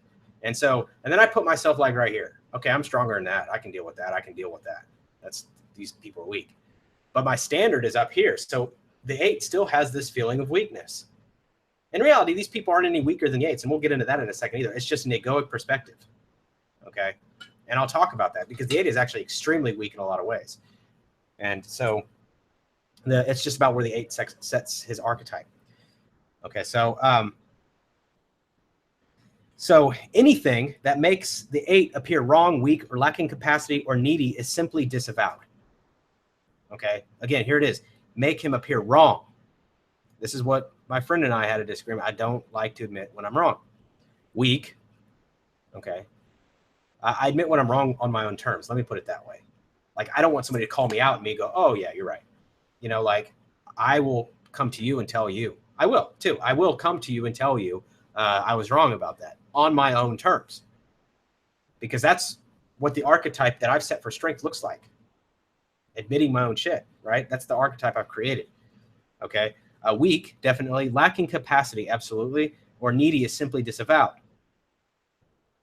This runs the gamut from denying actual events to negating inner thoughts and emotions. So 8s, this is ridiculous, okay, guys? Because 8s actually will deny things that happened. That never happened. What are you talking about? That never happened. You're making shit up. That never happened. They literally will have this absence of memory loss. At least I have, and that's what this book is saying too. Denying actual events to negating inner thoughts and emotions. Yeah, I don't feel anything. I don't care. I don't care. So they deny these actual events and negate inner thoughts and emotions. Okay, so this is huge. All right, let me check questions real quick. All spiritual growth and learning paths have answers to pathology of Enneagram characterized self-reliance for development answers is nihilistic, surely. Yeah, self-reliance for development answers is nihilistic. I mean, it could be. I mean, this is a very, very meta question. I don't want to move too far away from the topic. I can answer this in another video, though. I think TE dumps have a distinct advantage during the current times. I agree. The entrepreneur is the hero of our time. TE and intuition may be FE for people skills. That's a recipe for success in these times. Since Damon and I are both the ENTJ Enneagram, I would say I agree and relate with everything he says, at least in this video until now. So until now. So was there something I disagree with you, or you disagree with, Derek? Did I say something that made you not relate? Okay. Well, let's see anyway. All right. So the denial also makes it appear to him that the problem is always outside of himself. The enemy is the other, who seems out to get him and wants to humiliate him, is treating him unjustly, and so on. See, here's where the 8s are little bitches. This is their little bitch viewpoint. All these people are out to get me, want to humiliate me, and they're treating me unjustly. Okay, and this is on the deep side of the 8. Okay, the little victim on the inside of the 8. And so He always seems to be the innocent victim who is picked on for reasons he does not understand. He rebuffs responsibility for how he is treated or related to when it is not to his liking, and accuses the other person of having it in for him. He does not see that blaming others for his difficulty and believing that the decks are stacked against him is his own distortion of reality, which influences what manifests in his life. So this is self-fulfilling for the 8. People are mean to me. People are going to do this. People are going to out to get me. They want to destroy me, humiliate me, treat me unjustly, whatever. And they actually wind up doing it. 8s project this onto the world, and people wind up doing it to them, so it's self-fulfilling. And it perpetuates their belief system. Okay? It's funny how I don't really believe in luck. I think you manifest your outcome. If you look into this, like this theory called holographic universe, it talks about that. Like if you believe something, you manifest it, and it becomes a reality. Or some chick won the lottery 20 times because she believed something. I don't remember. But it's something like that. Okay? So you manifest your own reality by your subconscious thoughts, or with the secret, right? What you deeply believe and whatever you tell yourself. 8s do this in a negative way. 8s perpetuate this all the way till their death, unless they escape this trap. So while an 8 may pride himself on being down-to-earth, matter-of-fact, and facing life squarely without blinders of sentimentality and idealism, his realism leaves out all goodness and allows only for a material world as fundamental reality. So the 8 actually leaves out the material world, right? The 8, I mean, not leaves out the spiritual, leaves out everything. What they can see is their reality. What they can experience with the 5 senses is their reality. Okay, so they think that this is a more straightforward worldview because it's not littered with emotion, and logic is so clear. Okay, so logic is so clear that they kind of filter out all these emotions. So I'm going to go as far as saying that there's probably not a feeling type that's an Enneagram 8. Okay. It's a bold statement, but I'm going to go as far as saying that because the 8 doesn't have, 8 feels dead. Okay. They feel dead, and they feel like people are terrible. And they, on top of that, they are the anti-moral agents of the Enneagram. They don't, they're not subservient to a morality. Okay. So this kind of negates the whole feeling concept. So if somebody says they're an 8, they're probably not a thinking type. Now, I may not be absolute in this. I haven't considered all circumstances, but I would go as far as saying it just doesn't make much sense right now. All right. Because feeling types are led by empathy. 8s don't have empathy. If they do, it's very deep, but they don't express it. So, and an 8 certainly wouldn't admit it. An 8 would never admit that they're a feeling type. As long as their ego is in place, they're never going to openly admit that they're a feeling type. So they're probably going to type as an ENTJ. And maybe they are deep down inside a feeling type, and they've just created a shell and look like an ENTJ. But, or maybe they're just a stupid ENTJ. Who knows? The reality is that it just leaves out the feeling type. So moving on here. So as you know, as I've mentioned in previous videos, that all types attempt to replicate or reproduce their holy idea through a false ego. The 8 is holy idea is truth, and its manifestation of oneness. So the 8's attempt to replicate this lost holy truth is his feeling about himself. This is quoted by Horney, by the way. His feeling about himself is that he is strong, honest, and realistic, all of which is true if you look at things his way. According to his premises, his estimate of himself is strictly logical. Okay? This is the line right here that rules out the feeling. According to his premise, his estimate of himself is strictly logical. The 8 is never going to admit that he's in feeling type. He doesn't agree with feeling. He doesn't like feeling. He thinks it's pointless and dumb. And a callous pursuit of one's own ends and realism. His attitude on the score of his honesty comes partly from a shrewd debunking of current hypocrisies, enthusiasm for a cause, philanthropic sentiments, and the like he sees as a sheer pretense, and is not hard for him to expose gestures of social consciousness or Christian virtue for what they so often are. His set of values is built around the philosophy of the jungle. Might makes right, away with humanness and mercy. Okay. So I guess the Latin thing is homo homini lupus. Okay. So the idea is that understanding this is huge. Okay, this is absolutely huge. And you have to see that the 8 is going through this this real turmoil here, because they don't have the sentiments. They don't like social pretenses. Okay, the philanthropic sentiments. I tell you, when I think of philanthropists, you know what I think of? People who want to look good. That's what I think. People want to look good. And do they really care about a greener planet across the world? How does one care about a greener planet across the world? I help all the children in Africa. I've never seen Africa. Maybe if I went out there, I'd start thinking about it more. But the point is, if I've never been out there, but yet I'm philanthropic and I help these kids or whatever in Africa, or someone else is doing this, I'm naturally going to be skeptical. Have you been to Africa? Have you seen it? Or if you haven't, then how? You're bullshitting. That's really my thought process. Now, that's if I look at it through a filter perspective. As I start removing that filter, I start thinking like, maybe this person doesn't think like me. Maybe they have deeper sentiments than me. Maybe they care a lot more than I care. So there's that. All right. So let me look for some questions here.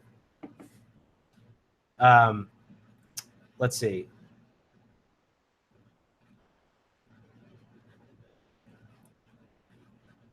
Oh, so sorry about the boy here. Okay, retrogrammar. Isn't SE linked to power, which is an instinctual vanity pervades? Yes. Retrogrammar, that's right. So there is an aspect to power, which there can often be a point of vanity, but you got to remember from an Enneagram 8, it's not from a place of vanity. It's a place of fear of being controlled by other people. So SE, in the sense of Socionics, is about force, okay, and how to use that force. So this is a whole different subject, okay. DJ has a question. Has Damon become disapproving of all psychology personality tests? No. The answer is no.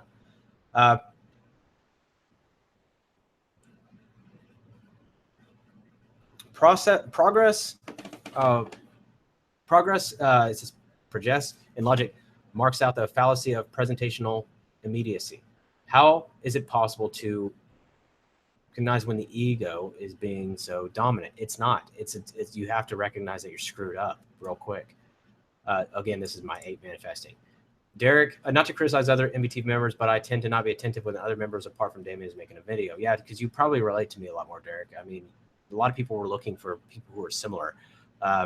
That's why I have other people on here occasionally, because a lot of people don't and can't relate to me. So there's that aspect too. Can you talk about the SPSO differences? Yes, but not in this video.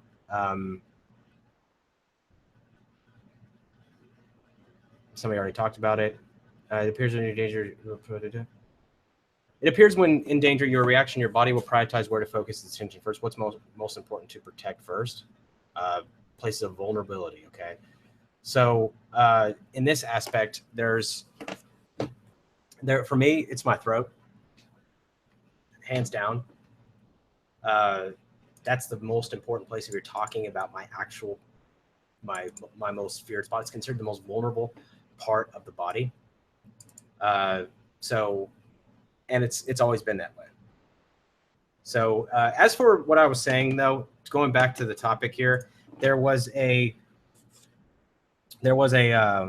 thing is what I was talking about is just getting down to the point of understanding that the 8 is a real mess, like all Enneagram types, okay? Because they really, really struggle with this sentiment, this being, right? And getting down to the point of what they're really struggling with.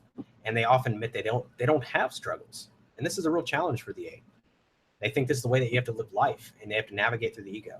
So the 8 is hard on others, driving them and demanding more from them, okay? Hard on others, driving them and demanding more from them. This is very much like TE and MBTI, more like SE and Socionics. But as hard as he pushes others, he pushes himself harder. His punitive superego drives and castigates him, goading him on to be stronger and tougher. The ideal he's trying to live up to, his ego ideal, is being indomitable, strong, and powerful. And when he does not conform, his ego, superego, punishes him with brutal attacks. It is relentless and demanding, putting him down for being a weakling and a wimp when he feels hurt or tired. This is 99.9999% accurate for me. And the only reason why it's not 100 is because I don't know everything. But it is so accurate for me. It is ridiculous. Okay. I can tell you this right now. It's like I'm my own worst enemy. Brutal attacks. I mean, the brutal is an understatement of what the kind of things I subject myself to when I do not conform to my own archetype, when I fall short of being indomitable, strong, and powerful. Okay.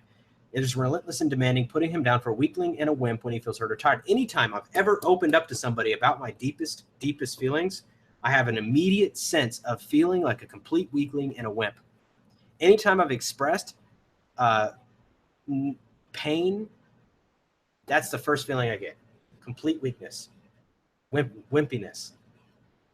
It's like, I shouldn't have done that. I shouldn't have opened up to you. And we're like, why? I didn't say anything. No, you didn't say anything, but this is how I feel as a result of this. I'm not saying that out loud. I'm just like, nope, I'll just shut it off. It'll be like a switch, just off. Nope, don't want to talk about it anymore. No, don't want to talk about it. Absolutely, nope, no, there's nothing to talk about. It'll just switch. The minute I start feeling like that, my ego response is immediate switch. Okay. So just as he bluntly puts others down and attempts to decimate them with his invalidating sarcasm. Oh man, this is hilarious. It's hilarious because it's so accurate. Invalidating sarcasm. I think I've heard those words from multiple people in my personal life. Your sarcasm invalidates what I'm saying. You're so invalidating. You're diminishing what I'm saying. I've heard all these things that people have told me, by the way. His superego berates and batters him at least as harshly, if not more. And just as he bludgeons others into submission, his superego beats him into conforming to his ego ideal of strength, the archetype that I created. Okay. So if I'm not meeting that archetype, I hit very, very low points in my life. When I got sick for that 6 weeks, I beat the shit out of myself. Bad. To the point where I could no longer function. I couldn't believe that an illness could take me out. Some stupid sickness could take me out. So what did I do afterward? I said, okay, here's what I'm going to eat. Here's what I'm going to nourish myself. Here's how I'm going to change my health habits. Here's how I'm going to conquer this shit so it never happens again. Right? Here's how I'm going to be stronger. That was my immediate reaction. Okay. Another quote from Horny says, the aggressive type looks like an exquisitely uninhibited person. He can assert his wishes. He can give orders, express anger, defend himself. But actually, he has fewer inhibitions than the compliant type. It is not greatly to the credit of our civilization that his particular inhibitions do not, offhand, strike as such. They lie in the emotional arena and concern his capacity for friendship, love, affection, sympathetic understanding, disinterested enjoyment. The last would set down as a waste of time. So the point is, his weaknesses, where he falls short is all of these areas. Okay. Capacity for friendship. I don't have friends. And I say this with complete transparency. I have people that I talk to, and I have one person, because we have similar values, that I care about, very close, I would say friend of mine. But in general, I don't make friends. I don't want to talk to people, really. And this is why a lot of people may think I'm introverted. It's not because I gain my energy being alone. I'll talk to people about business all day. I love to run my mouth. Obviously, I'm on here. The point is, this is just, there's no connection.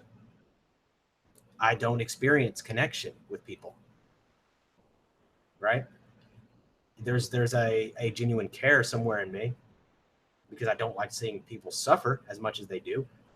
But the point is, as I've recognized this in myself, I don't make friends. It's not because I'm a terrible person and I don't make friends. It's just because I don't connect with people. Love, what is that? Affection, absolutely the hell not. Sympathetic understanding, huh? Disinterested enjoyment. What is that? I mean, what is enjoyment? I don't even know what fun is. Seriously, I don't even know what fun is. Okay, the last he would set down as a waste of time. All right. Yeah. What is this enjoyment? What the hell are we doing? We're out here camping. What the frick is the point of this? Like we need to do something. And I don't mean necessarily make money, but what the hell are we doing out here? This is not fun looking at a raccoon climb a tree. Oh my God. So this is, I'm expressing to you some of the things that go through my head as I experience this. Now, normally I keep them to myself, but because I've learned that I don't want to be the Debbie Downer of the group. I don't want to take other people down for no reason. I've grown that part of my personality. I used to just say this crap because people were being dumb to me. But now I was like, okay, well, I'll respect other people having a good time and I'll just shut up. Right? So the idea is the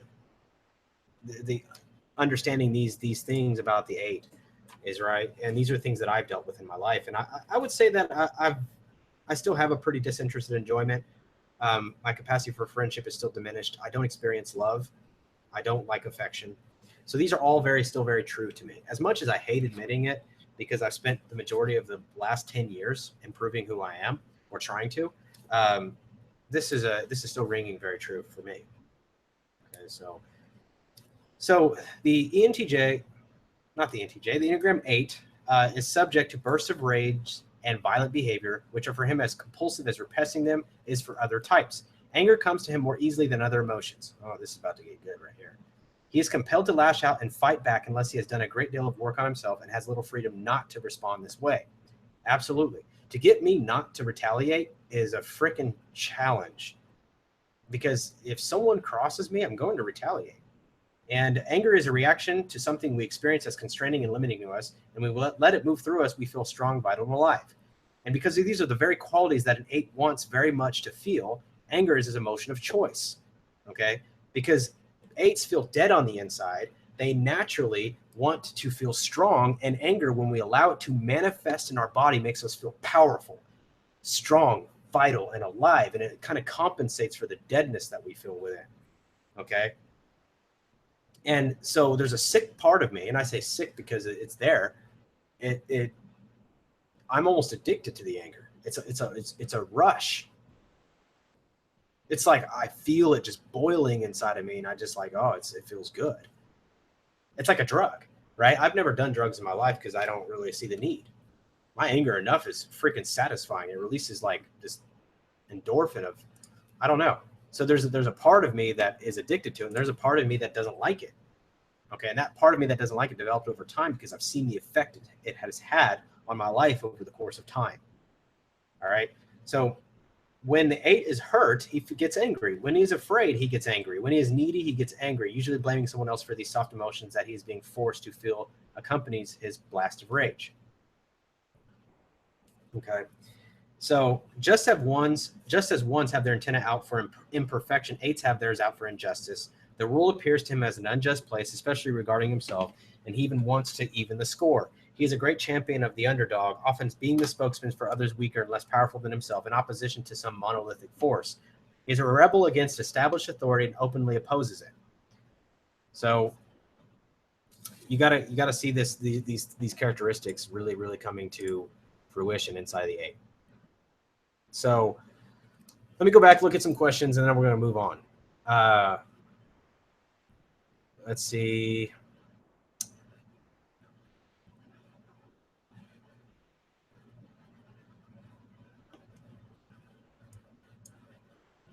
And I'm looking at some of these questions here. Okay, so I have somebody who says, that may mean you fear being attacked more than anything, just like an 8. Yep. I'm interested in the connection between 2, 5, and 8. It's similar for example, 3, 6, and 9. I'd love to talk about that. That'll get me way off track. I'll probably do that in a future video. Yeah, we beat the living shit out of ourselves. Yeah, absolutely. I'm relating to 8 more than 9.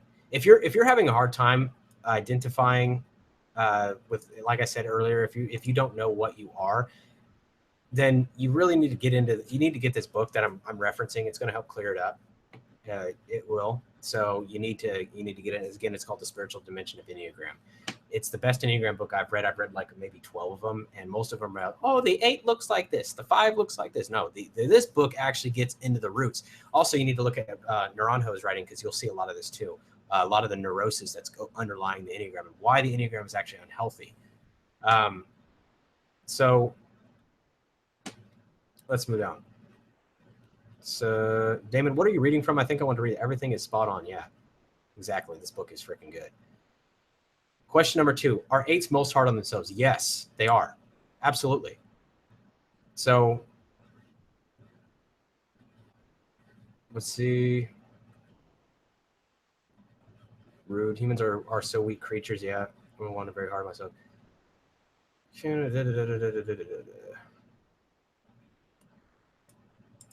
Okay, so that's all the questions I'm going to answer, at least for that one. Okay, so guys, the back of this book, and we talked about this, but the back of this book, there's the diagrams. Okay, so you'll see diagrams in here. These different pictures. I don't know if you can see them or not, but the Enneagram avoidances, the Enneagram of anti-self actions, what the type does to themselves. Now, Kaylin just said, I'm a 1. I'm very hard on myself. Yes. Okay. The 1 is self-resenting. The 8 is self-punishing. Okay. So this is very different. Okay. When they have a different type, they have a different way of coming about this. Okay. So you got to keep that in mind, that the 8s are self-punishing, the 1s are self-resenting. And just to clear that up for you guys, so you know, let me go back. I'll kind of answer this for you, because the 1s really are driven to be so self-resenting. So if you give me just a minute, I'm gonna go back to what this book particularly says about the self-resentment, so we can have a clear definition of how this actually looks for you. Okay, so let's see. Inner sense of deficiency, just like the 8, the 1, holy perfection. The 1 is seeking perfection, integration. Let's so I'm going to go look at Enneagram of core sense, avoidances, quest for perfection. Let's see if I can find this. If not, I'll do it later, but I really wanted to clear it up. Okay, here we go. So let me just go through this 2 paragraphs so you guys can see the difference between this. Ishazo, according to Naranjo, defines anger as a standing against reality, and perhaps the sense of being at odds with what is. Most purely describes this passion. This is about the Enneagram 1, by the way. I'm jumping points to kind of draw the difference between self-resenting and self-punishing. 1s meet reality with preconceptions, false affirmation, the phrase that appears at point 1 of the Enneagram of lies, with their sense of how things ought to be acting as a compass. 1s pit themselves against and try to change what they encounter both inwardly and outwardly. Nothing is ever quite right, and so they are never satisfied. Feeling responsible for fixing what they perceive as bad, they end up feeling frustrated and resentful. This perpetual hostility toward reality, with which is the passion of anger, is at root a malice toward himself. He is self-resenting, dissatisfied, and indignant toward his own soul, as we see on the Enneagram of anti-self actions. His anger has many nuances. It covers the spectrum from underlying resentfulness, thinly concealed beneath a veneer of politeness, to violent outbursts of pure rage. Along with his sense of being wrong, directly experiences anger is 1's most avoided experience. And this is why anger also appears on the Enneagram avoidances. Most 1s repress their anger unless they are convinced it is their objective, that it is objective, and then they feel justified in giving vent to it. Okay. So they have this sense of resentment toward themselves. Okay. So he's dissatisfied and indignant toward his own soul, even though this is also, because this is also in the body center of the 8. You'll see a lot of this as well. But the 8, it's deeper for the 1, this resentment. 8s are self-punishing. They beat themselves up. The 1 is more perfectionistic, striving to reach a outcome, and they resent themselves as is. Okay. So yes, everybody, you're seeing on reference books a lot. Okay. So you got to read, man. You got to freaking read. If you're not reading, you're missing. You're missing. I mean, there's no way I could cover everything that's just in this one book. You know, I'm going to put on, obviously, if I talk at all outside of this book, I'm speaking from my own mind. Okay. I'm speaking from my own experiences. Okay. So this is not helpful for a lot of people, because I speak from the perspective of 8. Okay. So you got to remember that the 8, I'm going to distort my own perspective. That's all there is. I'm going to distort my own perspective. And I'm going to summarize it in a way that may make sense to some people, may not make sense to other people. Okay, so another aspect of the eight's quest for justice or vengeance, depending on the spin you wish to give it, is his particular sense of entitlement. This is a quote from Horney as well. The most important expression of his vindictiveness toward others is in the kind of claims he makes and the way he asserts them. He may not be openly demanding and may not be all aware or at all aware of having or making any claims, but in fact, he feels entitled to both having his neurotic needs implicitly respected and to being permitted to his utter disregards of others' needs or wishes. Okay, so here's something that's really, really, really critical.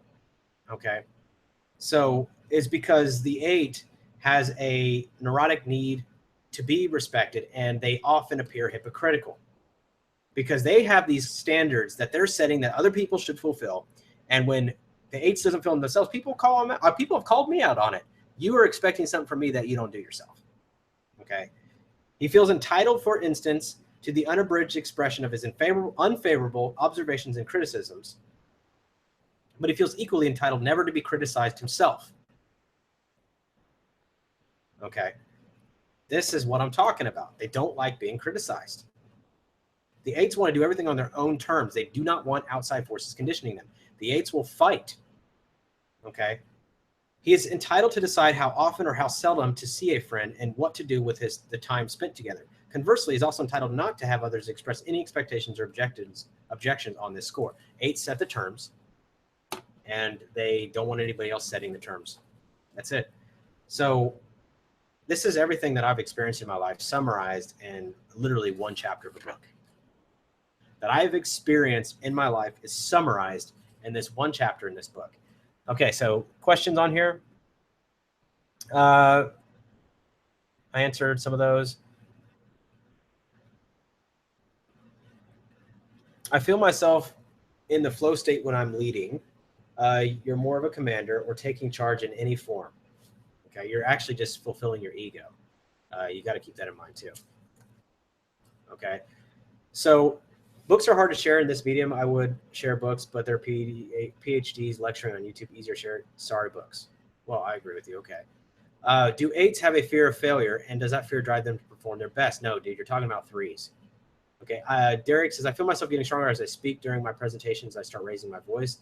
I fear not trying rather than the failure of failure. Yeah. Okay. And thank you, Gemini Mate. I think that's your name. Thank you. Appreciate that. Yeah. Counteract the feeling of adrenaline and anger for 8. You don't counteract adrenaline unless you have like no epinephrine. I mean, you can obviously, develop if you're experiencing those yourself, but 8s don't naturally want to counteract their anger at all. They feel their anger is justified. Okay. So they think the anger is justified. They don't feel the need to counteract it. Why do I need to counteract it? I have the right to be angry. I mean, I fill the space, right? This is the ego mentality of the 8 is I can project into reality whatever the hell I want, and there's not a damn thing you can do about it. Because you remember, the 8 is against being conditioned by, so they push their way into the reality. So the 8s are often SEEs or SLEs in Socionics because they want to push their force into the world around themselves. So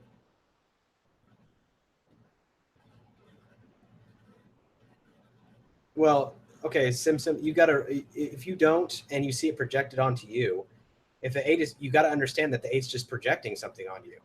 If you realize that it's just their ego that's projecting and you don't take it personally, it's not going to affect you that much. That's the truth about it. They 8 won't affect you that much if you realize it's just their own shit they're dealing with and they're not really projecting that onto you. Okay. All right. So, as for the definition of lust, lust is an attitude and an emotional orientation toward all life.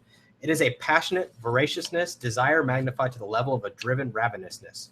It is animalistic, raw, and crude, straightforward, with no pretenses. Okay, so this is not the lust. The 8s are often associated with lust. And so, yeah, I'll jump to that. I got a question. Do 8s intimidate others? Yes. Many people are intimidated by 8s. Some people are accepting and realize that 8s are just dealing with their own shit and they're not really intimidated by them. So it depends on the person that's facing it. Okay. 8s express their anger. 9s don't know what the hell's going on, and 1s, push it down. Okay. So the idea is that, when people say lust associated with 8s, it does include sexual lust, but it's an attitude and it's an emotional orientation toward all life. Passionate voraciousness, desire magnified to the level of a driven ravenousness. It is animalistic, raw, and crude, straightforward, with no pretenses. Okay.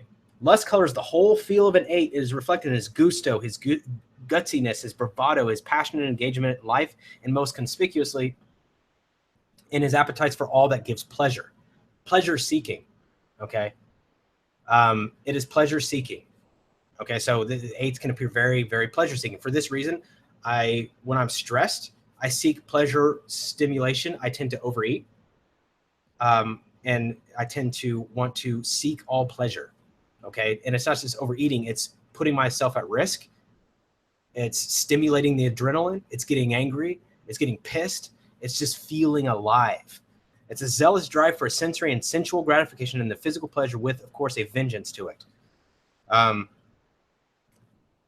Okay. So the 8s want to get to the meat and gorge on the meat right away. Enough is definitely not enough to an 8. He demands not just gratification of his desires, but excess, smothering, devouring, burying, and enveloping himself completely and rolling around in the objects of his lust is what he wants. Okay. All right. So as we move down here, regardless, in the lust of an 8, we see libido fused with aggression, with all of the latter's drive implications of assertiveness, domination, and destructiveness. We must consider that lust is more than hedonism. There is in lust not only pleasure, but pleasure in asserting the satisfaction of impulses. Okay. Pleasure in the forbidden, and particularly pleasure in fighting for pleasure. So hedonism is just, living life to the fullest. 8s, the word lust is not only the pleasure and living life to the fullest, but pleasure in asserting the satisfaction of impulses. Okay. So hedonism is like, okay, it's not about the impulse that I'm satisfying. It's just that I'm living my life to the fullest. And I think that there should be no restrictions or limitations on that. Okay. But pleasure in the forbidden, and particularly pleasure in fighting for pleasure. Okay. So there's a part of the 8 that just loves to argue, loves to fight, loves to have conflict. Yes, exactly. 8s are more susceptible to addiction, and at the same time, the most who fight it. Exactly, because they don't want to be the force of conditioning, but yet they binge on this. This is the egoic contradictions that lie within the 8. Okay, so this is a good line. There is a grabbiness and pushiness to an 8's lust, as though he were going to wring out all of life, the enjoyment, satisfaction, aliveness, and the vitality that he lacks inwardly.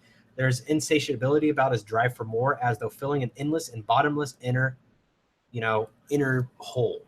Okay. So remember this about the 8s. They feel a inner deadness. So because their mind is focused on the physical, they've created a duality. The spiritual isn't perceived by the senses. They're a gut type. They're a body type. They're very focused on what is here, what is present, and sensory stimulation, that they're trying to feel a spiritual whole. They're trying to fill a spiritual hole with a physical reality, physical matter. Okay. And so they in keeping with this whole perceptual skew on reality, it is as though he were grabbing for things that the other means to deprive him of, and as though he were still trying to snatch things from life. Okay. He's trying to snatch things from life and to continually fulfill this hole. It's like the bottomless pit, and it can be done with food, sex, whatever, pleasures of life in a hedonistic way, but also the pleasure of seeking pleasure, the pleasure of accumulating pleasure. Okay. Yeah. The eights are in favor of their own lust, and lust in general as a way of life. The very passionate lust which they embrace this outlook betrays a defensiveness, as if he needed to prove to himself and the rest of the world that what everybody's calls as bad is not such. Okay? Rather than defending against the perceived badness of the objects of his desire, I think he's defending against the fundamental belief that he himself is bad, devoid of spirit and the goodness of life, and not entitled to receive and enjoy it. Okay? So what this means, this is Naranjo's quote right here. And he's saying that, he needs to, the 8 knows and wants to prove that the world is not as bad as they think, but what in reality he's actually projecting. Naranjo actually thinks that he's defending. Okay, hold on, let me see here. Oh, I'm sorry. Sandra actually thinks, I think he's defending against his fundamental belief that he himself is bad. So he's projecting here. Okay? So because he wants to prove that everybody calls as bad is not such, he's trying to prove that he himself is not bad. Okay? And devoid of spirit and his goodness of life. And so he wants to show that he can overcome even that innate or that natural disposition. DJ, your question is, do 8s need to experience some resistance in a relationship? Need to. Their ego needs to. Do they as a person need to? No. They need to move past being a freaking 8 because it sucks. All right, so looking at an 8's passion of lust from a different angle, we can understand that more about the function it fulfills in the economy of his soul. We saw earlier that in the wake of losing contact with his inner depths, an 8 loses the recognition that matter and spirit are one and the same and turns his attention outward, away from his inner reality as he denies the world of the spirit. Okay. As a result, we also saw that his characteristic deficiency state is an inner sense of a dead kind of emptiness. I can tell you this has been my companion through my entire life. Okay, this emptiness. Okay. From this perspective, we can see that passion of lust is an attempt to take in and devour as much as possible from the physical world so as to abate the inner deadness that he feels. This leaves him with an inner dullness and numbness, which require more taste and more sensations to penetrate so that something touches him. With his denial of the spiritual dimension of reality, he is an empty soul trying to fill himself with an empty world. Okay.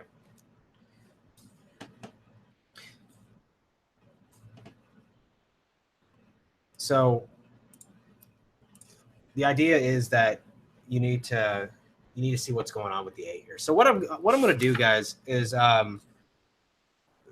in the next few weeks, I've already mentioned this. I'm creating some audio programs. I'm working on this. I thought I was going to start with MBTI, but I think Enneagram is just a lot easier for people to see. There's only 9 of them versus 16 of them, and a lot of the MBTI stuff is going to be redundant, at least in this topic area. So what I'm going to do instead is really get these audio programs out to you guys and not just talk about these types, but actually kind of walk you through the process in which some of these areas I've been able to heal in other people and within myself. So some action steps to help you guys move past a type in Enneagram and actually move into the area in which you feel is going to be most effective for you. Becoming a more effective version of yourself and getting out of the trap of the Enneagram. And it's a process. It's never going to be overnight. Nobody's ever fully cured. Nobody's ever fully free. But they're conscious enough to be able to live a fulfilling life. Okay, so we'll be working on that in the near future. So there's a question here. Would you make a quick point or make a video on how studying personality psychology can benefit me? Since I'm a TE type, I'm very concerned with practicality. Oh, and what also books to read? Well, there's a lot of books to read. Number one is just keep your eye open. Literally, I have built a wish list on Amazon that's like 700 books. I own over 1,000 easy, and you just got to keep reading. There's so many books out there. Obviously, I've been doing this one today, Spiritual Dimension of the Enneagram, and that's the one I've been referencing a little bit today. I've obviously made my own notes and my own interpretations on each of the pages there, but it's important that you guys recognize some of these things that are happening inside your own mind.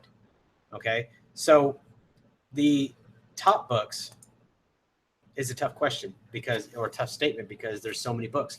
I told you in one of the earlier videos, if you're looking for self-development, Maxwell Leadership Bible, can't go wrong with it. You really cannot go wrong with the Bible as far as getting some really core personal development stuff. My issues have been I have not spent enough time in this book to really extract all the lessons that I'd like to get out of it. Okay, this is the #1 book if for personal development on the planet. I don't care what anybody says, this is the #1 book. Okay, even if you're not religious, come on. Okay, if you're not religious, skip the Old Testament for the most part. You'll see some great stuff in the Old Testament, but go to the New Testament. You're going to find so many gold nuggets just in the New Testament alone. You'll want to go back and look at the Old Testament.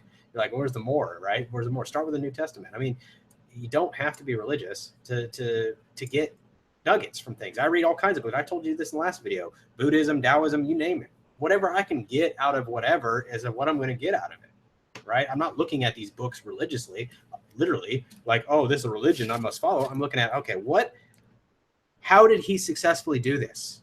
How did he successfully get this person to do this thing, right? And I say he as in Jesus. Or how did God get these people, led these people? Or how did this particular person rise to a position of leadership?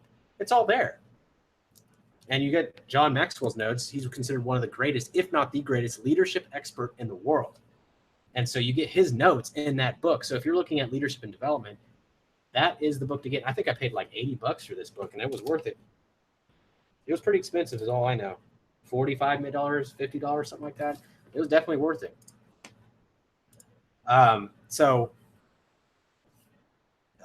DJ, let me tell you something. And I'm going to tell you this. I hear this a lot. Okay. I can't get myself to read books. I do hear that a lot. You can't get yourself to read books because you're not interested enough in the material in the books. That's the real reason. Okay. I'll tell you right now, if your family was dying and a book had the answer, okay, you'd read the freaking book. Okay. So you would read the dang book. I mean, I can't buy that excuse, man. You can read articles, but not books, because articles are short. You see the end. You're thinking about the end. You're not thinking about how it actually pertains to you. Okay. So, spiritual dimensions of Enneagram. What about Dario Nardi's? Dario Nardi did not write Please Understand Me. That was Kersey. Okay. So that was Kersey. Okay. So Dario Nardi wrote the 8 keys of leadership and the neuroscience of personality. Dario Nardi's got some great stuff on MBTI. Really, really excellent stuff. I do highly, highly recommend reading his stuff. But as far as Please Understand Me, good stuff. Please Understand Me is also a good book. It goes into the Kersey typology system. It's outside of MBTI, but it definitely helps.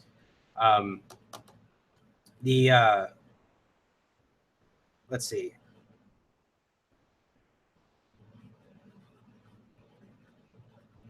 So you got to keep in mind that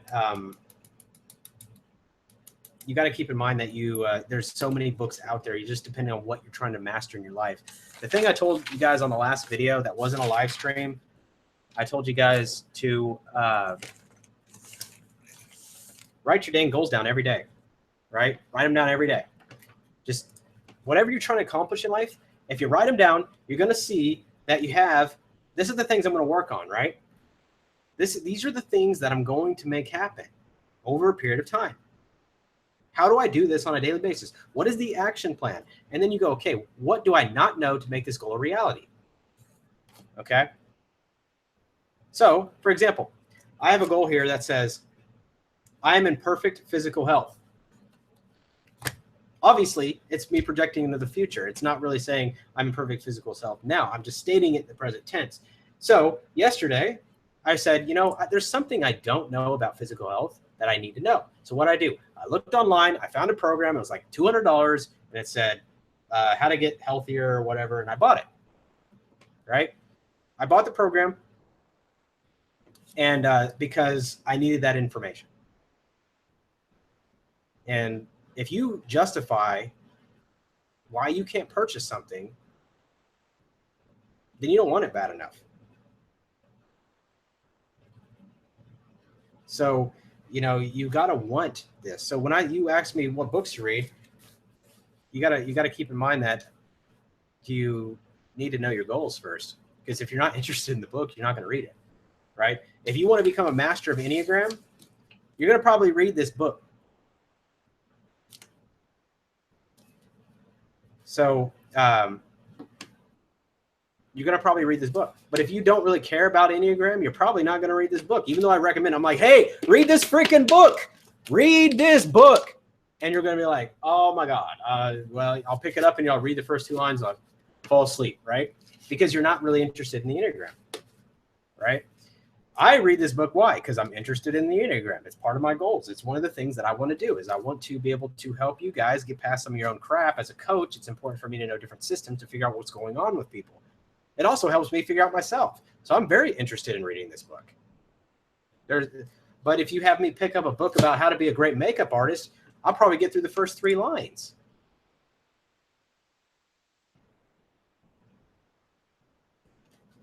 So, and then I'll be asleep. The idea is that, you have to get these things straight.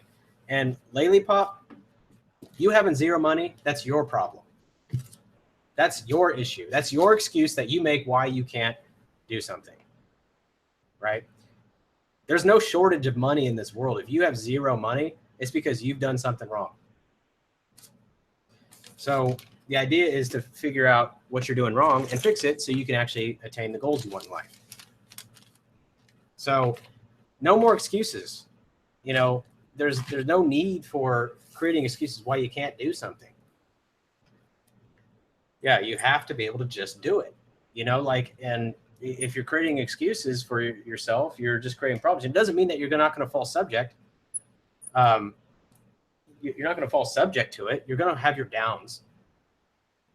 You're going to have your downs. You're going to have moments where you fail. You're going to have moments where you're not going to make money. You're going to lose money. You're going to fall on your face. You don't know everything. You make mistakes, but you're in the process.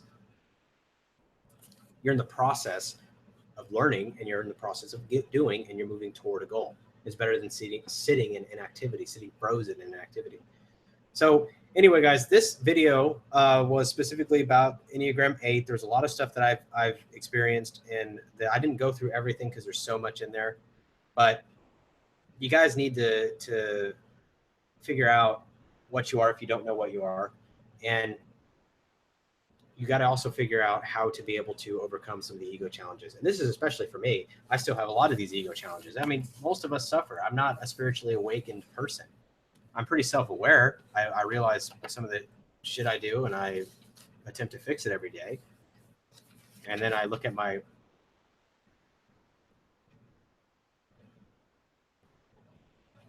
sorry, I was reading the comment on here. And I look at my goals and I realize, okay, I need to do this. I need to read this. Another goal I have is I maintain a positive attitude every single day. Do you know how hard this goal is? Do you know how many times I've failed this since I've written this down? I've started writing my goals down. I failed it like almost every day.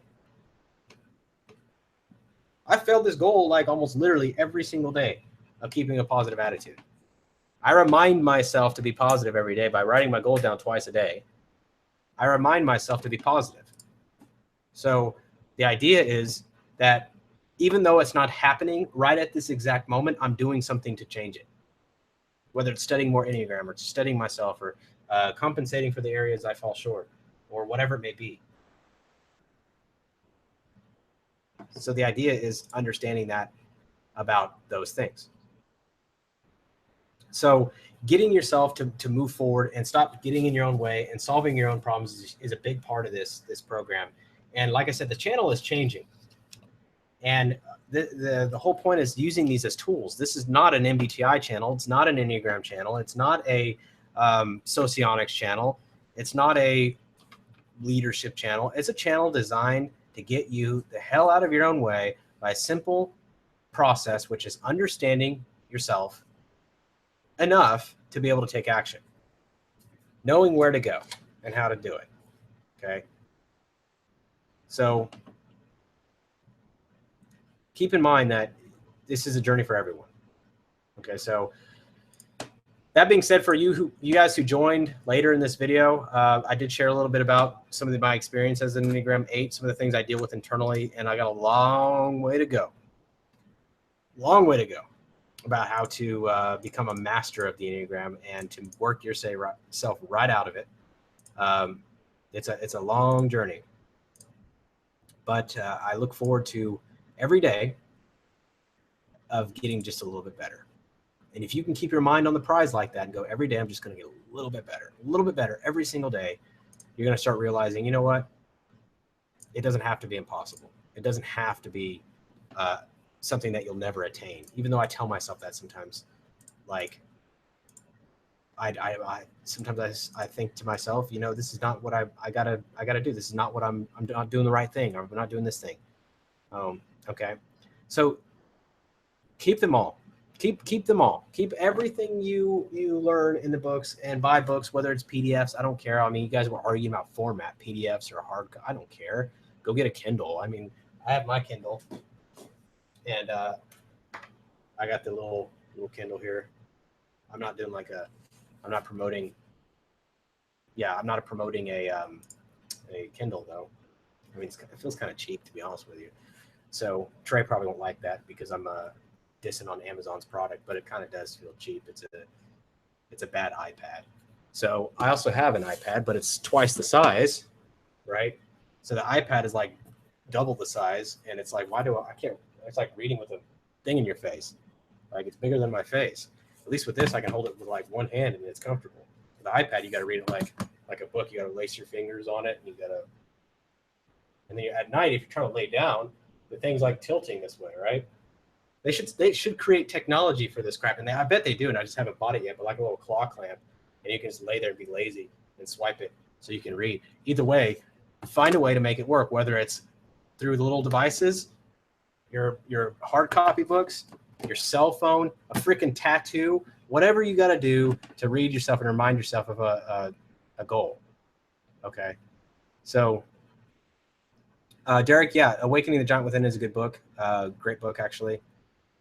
I got a whole pile of books over here, and I got 3 bookshelves out there of how many books. Now, much like Tai Lopez, it's about knowledge. Okay, getting as much knowledge as possible is key to being able to solve a lot of this stuff. I mean, think about it. If you don't have a lot of positive or powerful friends or influential friends, you're hanging out with the wrong people. So how do you counteract all your dumb friends? Right? How do you counteract all your negative friends? How do you counteract all the people you subject yourself to in a given life? Get those people out of your life, or counteract it by hanging out with people who know what the hell they're doing. So I hang out with my authors, because these authors are people that I have my goals down, right? My goals tell me that I want to accomplish a certain thing in life. I want to accomplish what I have written on this piece of paper. And my friends haven't accomplished any of this. So why am I listening to them? None of these my friends have accomplished. None of them. Not a single one of these. Hey, so the idea is you got to realize, okay, how am I going to get these things? Because my friends aren't influencing me to move toward my goals. Okay, so who is moving me toward my goals? If not my friends, it's got to be me. But how am I going to be able to do that? How am I going to be able to get that? I need to find people who've done it. Do you think I can call Tony Robbins up and be like, "Yo, Tony, what's up, bro? Yeah, can you hook me up? Give me some a little bit of that heart breathing, that, you know, that little, you know, give me some of that, whatever." You know, I can't do that. I don't know Tony Robbins. So I get to hang out with him through his books, right? I get to hang out with him through what he writes. So, yeah, exactly. So Derek, yeah, exactly. You're the average of the 5 friends you hang out with. That's why I got no friends. Exactly. I don't want to hang out with most people.